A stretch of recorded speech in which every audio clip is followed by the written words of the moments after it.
ಶುರುವಾಗಿದೆ ಸರ್. ನಮಸ್ಕಾರ. ಬರ್ತಿಕಾ ನಾಮ್ ಗಾಡಿಗೆ ನಿಮ್ಮೆಲ್ಲರಿಗೂ ಸ್ವಾಗತ. ದೆವ್ವಗಳ ಮಾತಿನಲ್ಲಿ ಅಪಘಾತದ ಕತೆ.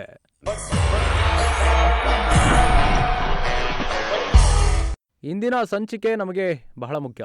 ಇದರಲ್ಲಿ ತಪ್ಪಾಗಿ ಸಣ್ಣ, ದೊಡ್ಡ ಅಥವಾ ಮಧ್ಯಮ ಅಪಘಾತ ಸಂಭವಿಸಿದಲ್ಲಿ ನಾವು ತಿಳಿದುಕೊಳ್ಳಲು ಪ್ರಯತ್ನ ಪಡ್ತೇವೆ. 1 ಸೆಕೆಂಡ್. ಅದರ ನಂತರ ಯಾವ ವಿಷಯಗಳಿಗೆ ಗಮನ ಕೊಡಬೇಕು ಇದರ ಬಗ್ಗೆ ನಾವು ಇಂದು ಚರ್ಚಿಸ್ತಾ ಇದ್ದೇವೆ. ಮತ್ತು ದಿವಂಗತ ಶ್ರೀ ಜನಾರ್ದನ್ ಉಪಾಧ್ಯಾಯ ಜಿ ಇದಕ್ಕೆ ನಮಗೆ ಸಹಾಯ ಮಾಡ್ತಾರೆ. ಕ್ಷಮಿಸಿ, ಡಾಕ್ಟರ್ ಶ್ರೀ ಜನಾರ್ದನ್ ಉಪಾಧ್ಯಾಯ. ನಮ್ಮ ಇಂದಿನ ಅತಿಥಿಯನ್ನ ಭೇಟಿ ಮಾಡೋಣ. ಉಪಾಧ್ಯಾಯಿ ಅವರೇ,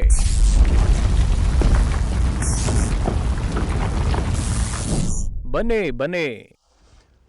ಹೇಗಿದ್ದೀರಾ ಸರ್? ಚೆನ್ನಾಗಿದ್ದೇನೆ. ನೀವು ಯಾವ ರೀತಿ ವೈದ್ಯರು ಎಂದು ನಮ್ಮ ವೀಕ್ಷಕರಿಗೆ ಹೇಳಿ. ಹಿಂದಿ ಮತ್ತು ಉರ್ದು. ನಾವು ಹಿಂದಿ ಮತ್ತು ಉರ್ದುವಿನಲ್ಲಿ PhD ಮಾಡಿದ್ದೇವೆ. ಓ, ಕ್ಷಮಿಸಿ, ಹೇಳಿ. ಪರವಾಗಿಲ್ಲ, ದೊಡ್ಡ ಕಾರ್ಯಕ್ರಮಗಳಲ್ಲಿ ಇಂಥ ಸಣ್ಣ ತಪ್ಪು ನಡೀತಲೇ ಇರುತ್ತೆ. ನೀವು DDLG ಅಭಿಮಾನಿಯ?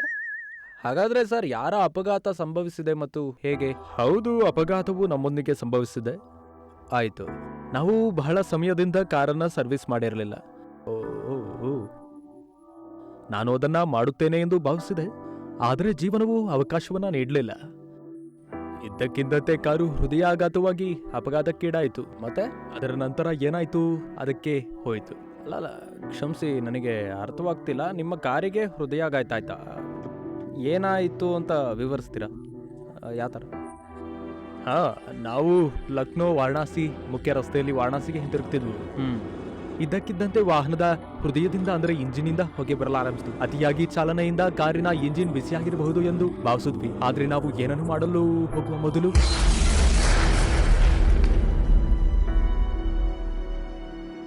ಮತ್ತು ಇಂಜಿನ್ ವಿಫಲವಾಯಿತು. ಸ್ಫೋಟದ ರಭಸಕ್ಕೆ ಚಾಲಕ ನಿಯಂತ್ರಣ ತಪ್ಪಿ ವಾಹನ ಡಿವೈಡರ್ಗೆ ಡಿಕ್ಕಿ ಹೊಡೆದು ಪಲ್ಟಿ ಆಯಿತು. ಆದ್ರೆ ನಾವು ಪ್ರಾಣ ಹೋಗಿರ್ಲಿಲ್ಲ, ನಾವು ಬದುಕಿದ್ವು. ಅಂದ್ರೆ ನೀವು ಬದುಕಿದ್ದೀರಾ? ಹಾಗಾದ್ರೆ ನೀವು ಇಲ್ಲಿ ಹೇಗೆ ತಲುಪಿದ್ದೀರಾ? ಅಂದ್ರೆ ನಾನು ಗಂಭೀರವಾಗಿ ಗಾಯಗೊಂಡಿದ್ದೆ. ಉಸಿರಾಟದ ಕಡಿಮೆಯಾಗಿತ್ತು, ಆದರೆ ನಿಂತಿರಲಿಲ್ಲ. ಹಾಗಾದ್ರೆ ಸರ್, ಅದು ಹೇಗೆ ಮತ್ತು ಯಾವಾಗ ನಿಂತಿತ್ತು? ತಾಳ್ಮೆ ಮನುಷ್ಯನ ಅತ್ಯುತ್ತಮ ಒಡನಾಡಿ. ಸರ್, ನಾನು ಸ್ವಲ್ಪ ನೇರವಾಗಿ ವಿವರಿಸ್ತೀರಾ? ನನಗೆ ಸ್ವಲ್ಪ ಗೊಂದಲವಾಗ್ತಿದೆ. ಇದು ನಮ್ಮ ವೀಕ್ಷಕರಿಗೂ ಆಗತ್ತೆ. ಸ್ವಲ್ಪ ನೇರವಾಗಿ ಹೇಳಿ. ಸರಿ. ಅಪಘಾತದ ಸಮಯದಲ್ಲಿ ನನ್ನ ಕಾಲಿಗೆ ಆಳವಾದ ಗಾಯವಾಗಿತ್ತು. ಇದರಿಂದ ರಕ್ತವು ನೀರಿನಂತೆ ಹರಿತಿತ್ತು.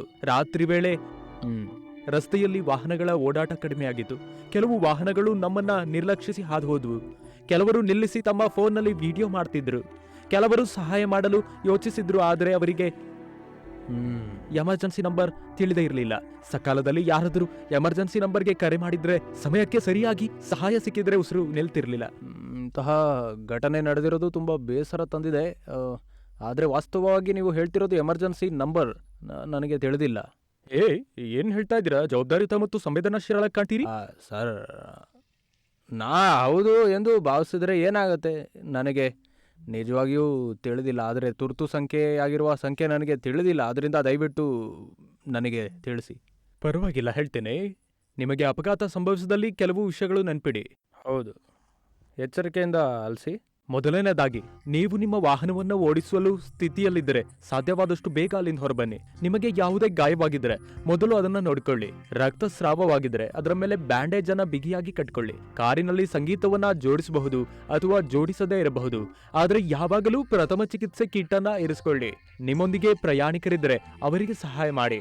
ನಿಮಗೆ ಸಹಾಯ ಬೇಕಾದ್ರೆ ಪೊಲೀಸರಿಗೆ 100, ಅಗ್ನಿಶಾಮ ದಳಕ್ಕೆ 101 ಅಥವಾ ಎಮರ್ಜೆನ್ಸಿ ಡಿಸಾಸ್ಟರ್ ಮ್ಯಾನೇಜ್ಮೆಂಟ್ ತುರ್ತು ವಿಪತ್ತು ನಿರ್ವಹಣೆಗೆ 108ಗೆ ಕರೆ ಮಾಡಿ. ನಿಮಗೆ ಹಲವು ಸಂಖ್ಯೆಗಳನ್ನ ನೆನಪಿಟ್ಕೊಳ್ಳಲು ಸಾಧ್ಯವಾಗದಿದ್ರೆ ಕೇವಲ ಒಂದು ಸಂಖ್ಯೆಯನ್ನ ನೆನಪಿಡಿ, 112. ಹೌದು, ವೈದ್ಯರು ನಿಮಗೆ ಹೇಳಿದ ಎಲ್ಲಾ ಸಂಖ್ಯೆಯನ್ನ ನೀವು ನೆನಪಿಟ್ಕೊಳ್ಳಿ. ಸಾಧ್ಯವಾಗದಿದ್ರೆ ಕೇವಲ ಒಂದು ಸಂಖ್ಯೆಯನ್ನ ನೆನಪಿಡಿ, 112. ಹೌದು, ಈ ಸಂಖ್ಯೆಯನ್ನ ನೆನಪಿಟ್ಕೊಳ್ಳಲು ಸುಲಭವಾದ ಮಾರ್ಗವಿದೆ. ಏನದು? ಅಪಘಾತದ ನಂತರ ಮತ್ತೆ ಜೀವ ಪಡೆಯುತ್ತಾರೆ. ಕೇವಲ 112 ಡಯಲ್ ಮಾಡಿ. ಏನ್ ಚೆನ್ನಾಗಿ ಹೇಳಿದ್ರಿ ಸರ್. ವಾ ವಾ ವಾ ವಾ. ಅಂದ್ರೆ ಜೀವ ಮತ್ತೆ ಬರುತ್ತೆ. 112 ಸಂಖ್ಯೆಯನ್ನ ನೆನಪಿಡಿ. ವಾ ವಾ, ಏನ್ ಹೇಳಿದ್ರಿ? ಅಪಘಾತವು ನಿಮ್ಮಿಂದಲೇ ಆದರೆ ಬೇರೆಯವರಿಂದ ಸಂಭವಿಸಿದರೆ ತಕ್ಷಣ ಅವರಿಗೆ ಸಹಾಯ ಮಾಡಿ. ಮೊಬೈಲ್ನಿಂದ ವಿಡಿಯೋ ಮಾಡಬೇಡಿ, ಬದಲಿಗೆ ಬಲಿಪಶುಗೆ ಸಹಾಯ ಮಾಡಲು ಕೈ ಚಾಚಿ. ಅಪಘಾತದ ಸಂದರ್ಭದಲ್ಲಿ ಸಹಾಯ ಏಕೆ ಮಾಡೋದಿಲ್ಲ ಅಂದರೆ ಪೊಲೀಸರಿಗೆ ಅನೇಕ ಬಾರಿ ಅಲ್ಲಿಯವರು ಜನರು ಸಹಾಯ ಮಾಡಲು ಮುಂದೆ ಬರಲು ಸಾಧ್ಯವಾಗಲ್ಲ. ಅಪಘಾತವು ಗಂಭೀರವಾಗಿದ್ರೆ ಅಂದರೆ ವಾಹನಕ್ಕೆ 20,000ಗಿಂತ ಕಡಿಮೆ ಹಾನಿಯಾಗಿದ್ರೆ ಪೊಲೀಸರು ದೂರು ಅಗತ್ಯ ಇಲ್ಲ. ಮೊದಲು ವಾಹನದ ಸಂಖ್ಯೆಯನ್ನ ನಮೂದಿಸಿ ಮತ್ತು ನಂತರ ಸಂತ್ರಸ್ತರಿಗೆ ಸಹಾಯ ಮಾಡಲು ಹಿಂಜರಿಬೇಡಿ. 20,000ಕ್ಕಿಂತ ಕಡಿಮೆ ನಷ್ಟವಾಗಿದ್ರೆ, ಅಪಘಾತವು ಚಿಕ್ಕದಲ್ಲಾದರೆ ದೊಡ್ಡದಾಗಿದ್ರೆ ಏನು ಮಾಡಬೇಕು? ಅಪಘಾತವು ಗಂಭೀರವಾಗಿದ್ರೆ ಪೊಲೀಸ್ ಸಂಖ್ಯೆ ಅಥವಾ 112ಕ್ಕೆ ಡಯಲ್ ಮಾಡಿ ಮತ್ತು ಆಂಬ್ಯುಲೆನ್ಸ್ಗೆ ಒಂದು ಕರೆ ಮಾಡಿ.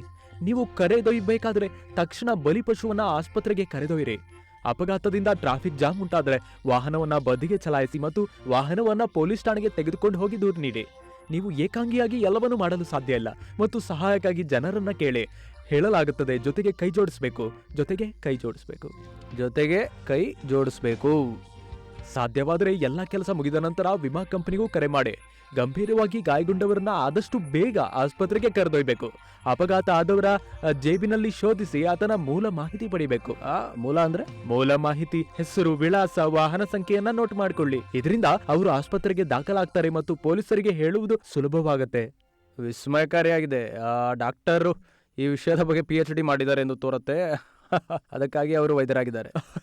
ತಮಾಷೆ ಮಾಡಬೇಡಿ. ಈ ಮಾಹಿತಿಯು ಪ್ರತಿಯೊಬ್ಬ ಜವಾಬ್ದಾರಿಯುತ ನಾಗರಿಕನಿಗೆ ಇರಬೇಕು. ಇಲ್ಲ, ನಾನು ಅಂತಹ ಸ್ವಲ್ಪ ಕ್ಷಣವನ್ನ ಹಗುರಗೊಳಿಸ್ತಿದ್ದೆ. ಖಂಡಿತ ಸರ್, ಇದು ನಿಮ್ಮ ನಿಜವಾದ ಮಾತುಗಳು. ಸರ್, ನಿಮ್ಮ ಶೈಲಿಯಲ್ಲಿ ನಾನು ಪ್ರೇಕ್ಷಕರಿಗೆ ಒಂದು ವಿಷಯ ಹೇಳಲು ಬಯಸ್ತೇನೆ. ಅಪಘಾತದಲ್ಲಿ 112 ಸಂಖ್ಯೆನ ನೆನಪಿಡಿ. ಸರ್, ತುಂಬ ಧನ್ಯವಾದಗಳು. Thank you. ನೀವು ನಮ್ಮ ಪ್ರದರ್ಶನಕ್ಕೆ ಬಂದಿದ್ದೀರಿ, ನಮ್ಮ ವೀಕ್ಷಕರಿಗೆ ಒಳ್ಳೆಯ ಮಾಹಿತಿಯನ್ನು ನೀಡಿದಿರಿ ಮತ್ತು ರಸ್ತೆಯಲ್ಲಿ ಅನೇಕ ಬಾರಿ ಅಪಘಾತ ಸಂಭವಿಸುತ್ತೆ. ನೀವು ಹಂಚಿಕೊಂಡಿರೋ ಈ ಸಂಖ್ಯೆಯಿಂದ ನಮ್ಮ ವೀಕ್ಷಕರು ಬಹಳಷ್ಟು ಪ್ರಯೋಜನವನ್ನು ಪಡೆಯಲು ಸಹಾಯವಾಗತ್ತೆ ಅಂತ ನಾನು ಭಾವಿಸಿದ್ದೇನೆ. ಹಾಗೂ ಈಗ ಬಂಪರ್ ಸ್ಟಿಕ್ಕರ್ನ ಸಮಯ. ಸಹಾಯತೆಯ ವಿಳಂಬವಾಗುವುದಕ್ಕೆ ಮೊದಲು ಬೇರೆಯೊಬ್ಬರ ಪ್ರಾಣವನ್ನು ಉಳಿಸೋಣ. ನಾವೆಲ್ಲರೂ ಅಪಘಾತ ಪೀಡಿತರ ಸಹಾಯ ಮಾಡುವ ಪ್ರತಿಜ್ಞೆಯನ್ನ ಮಾಡೋಣ. ಹಾಗಾಗಿ 112ಕ್ಕೆ ಡಯಲ್ ಮಾಡಿದರೆ ಮತ್ತೆ ಜೀವ ಸಿಗುತ್ತದೆ ಎಂದು ಈ ಕಥೆಯಲ್ಲಿ ತಿಳಿದು ಬಂದಿದೆ. ಹೊಸ ಕಥೆಯೊಂದಿಗೆ, ಹೊಸ ಭೂತದೊಂದಿಗೆ ಮುಂದಿನ ಸಂಚಿಕೆಯಲ್ಲಿ ನಿಮ್ಮೊಂದಿಗೆ ಮಾತಾಡ್ತೇನೆ. ಅಲ್ಲಿವರೆಗೆ ಬಾಯ್ ಬಾಯ್.